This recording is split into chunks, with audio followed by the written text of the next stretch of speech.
The person that you can completely map and who only does positive things for you, it's like A, you don't know that person. B, they're not communicating with you, nor you with them. Maybe they're just subordinating themselves to you or you to them. And you're not growing. You want someone who can, a real relationship is a wrestling match. It's a grappling phenomena that you both emerge transformed from. And that's what people want. They don't want a pushover. Not unless there's something wrong with them. You know, a narcissistic person who never wants to be challenged will want a partner who does nothing but deliver exactly what they're told to deliver, but they will mistreat them beyond belief. What does the optimal relationship look like in terms of positive and negative emotion? You might say, well, utopia, nothing but positive interactions. It's like, no. Imagine you get people to code the interactions they have with their partner during the day. You know, you sample it. You say, was that interaction positive or negative? And then what you're trying to do is predict the longevity of the relationship. Okay, so here's the data. If it falls under 5 positive interactions to 1 negative interaction, the relationship doesn't continue. Fair enough, too much negative. That's easy to understand. If it exceeds 11 positive to 1 negative, the relationship doesn't last. Why? No challenge. Right? What do you want from your partner? Bliss? No. No, you don't. Well, that's a representation of Diana. You could think of Diana, there's an opposite, Durga, in Hinduism, and she comes forth if you make the proper sacrifices to Kali. But I wanted to show you alternative representations from different cultures of these archetypal forms. This is Diana, positive feminine, multi-breasted, right? She's the thing that nourishes the world, and so that would be, on one hand, your mother, who obviously protects you from the terrible aspects of fire and danger, but also nature conceptualized as the positive feminine in general. The source of all fertility and all food and all beings and all good things. Something that you want to have on your side, that's for sure. And you might say, if you acted heroically, properly, and you played the metagame and not the game, and you made the proper sacrifices, then you'd never encounter Kelly, you'd only encounter her benevolent counterpart.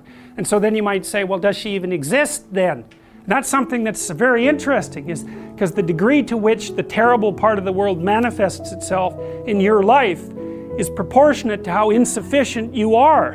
And we don't know the full extent of that. If you got your act together completely, maybe all the suffering would disappear from your life, or at least maybe all the unbearable suffering, and maybe all the suffering or the unbearable suffering from the lives of people around you too. And you already know that because there are people that you'll go to in a crisis that you can rely on, and you know they'll help you, and you wonder what the world would be like if you were like that and everyone else was like that too. We'd have a lot fewer crises, and the ones that we do have would be a lot more manageable. And so when people say, well, why is the world so rife with suffering? One answer to that is because we're not yet what we could be. And at least that's an answer that we have some control over, right? You're not going to talk God out of making the world suffer, that's for sure. And you're not going to negotiate directly with Mother Nature, but you might be able to put yourself together a little bit and see if that works. At least it's under your control. And God only knows what the upper limit of that might be. Well, here's the decomposition of the fundamental archetype. The dragon of chaos differentiates, on the one hand, into the feminine, that's the unknown, and the feminine differentiates further into the negative feminine and the positive feminine. The negative feminine is the reason for witch hunts. It's the reason for, you know, there's a whole group online called Men Going Their Own Way, MGTOW. That's a very interesting group to go study. There's lots of them. I don't know how many of them there are, and most of them are older. Many of them are men who've been through a particularly horrifying divorce for one reason or another, and they've had enough of women. So they tell the young men that they're teaching, never have a permanent relationship. Never share your territory with a woman. Never share your possessions. Make sure you never live together, and don't stay with one long enough to enter a common law relationship, because you will be stripped of everything that you have.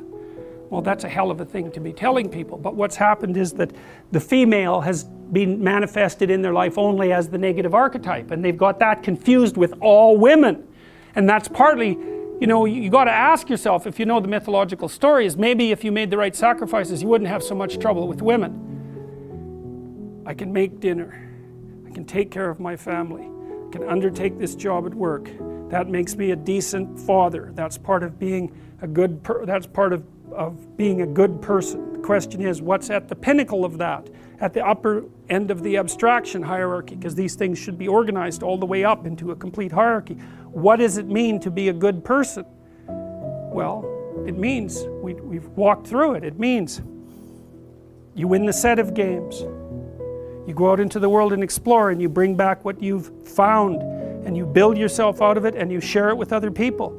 That's an old story. That's no different than the story of the collective hunt. It's exactly the same thing, right? You build yourself into someone that can have a long-term relationship with someone of the opposite sex, generally speaking, so that you can bring children into the world and turn them into exploratory heroes and stabilize the state. That's what should be at the top, and that thing that's at the top, it's the same thing. It's the integration of all of those things into the same thing. And that's the same as the sun. That's the same as the halo. It's the same as the thing that emerges from the belly of the whale. It's all of those things. And you also know that because you know that you have the capacity for admiration. It's in you. It's in you. It's locked into your biology, and it's locked into your sociology. You see what you admire, and that's a partial representation of the ultimate ideal. It's as simple as that. So I kind of nested this, so I should just explain this diagram briefly.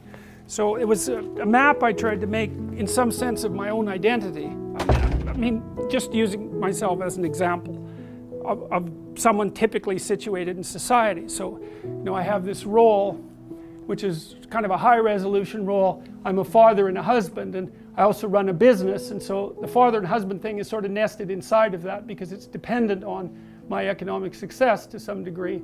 And then that's nested inside a capitalist structure. And then that's nested inside, well, I said American personality, but it's sort of, that's good enough. And then that's nested inside the humanistic Western personality and inside the Judeo-Christian personality, and that's all nested inside this thing that's best conceptualized as something approximating the exploratory hero.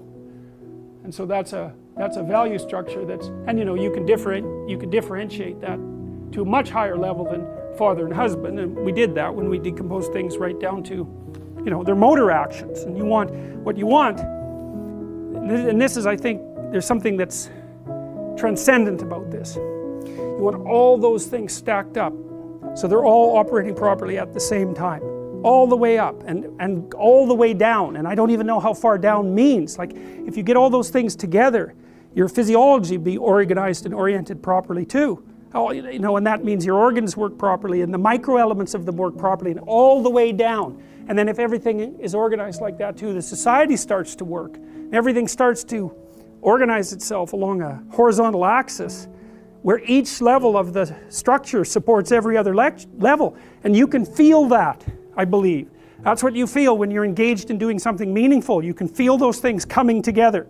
And you can also feel like that as a kind of strength that pushes you forward instead of pulling you backwards.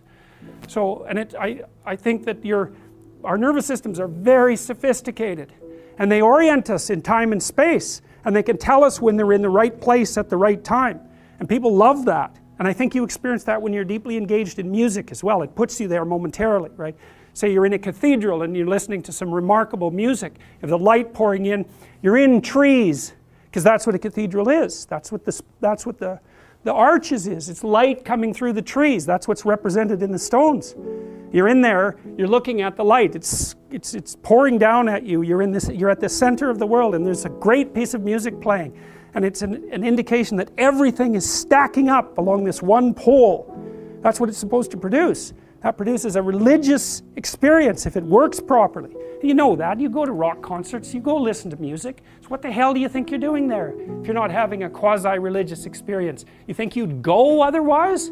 And just because you don't know that that's what's happening doesn't mean it isn't what's happening. People have been gathering together in groups and transcending the limits of their pathological individuality through music and ritual since the beginning of time. Why would it be any different for us? And the light's there, that's what the light show is for. It's the same thing. It's just that the religious element of it is stripped away, partly because we've criticized that to death so carelessly that we can't integrate it anymore into ceremonies like that. And I mean, fair enough. But it's not like that comes without a loss.